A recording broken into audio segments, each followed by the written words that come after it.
Cloudy headlights on your car can be annoying, and in this video I'm going to show you how to clean them up using items you have around your home. So you can go from this to this in under 15 minutes.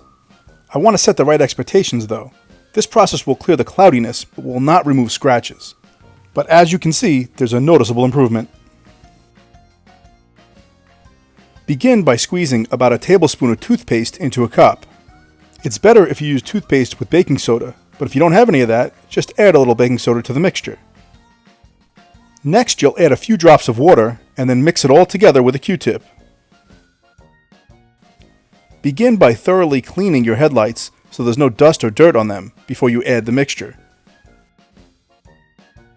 Now, using a soft cloth, you'll apply the mixture to your headlight using a circular motion like this.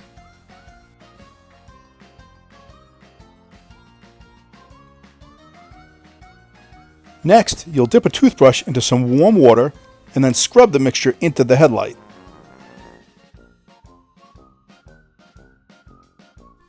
Now, thoroughly rinse the mixture off your headlights, making sure there is absolutely no toothpaste left. Now dry off your headlight with a clean cloth, then step back and admire your work.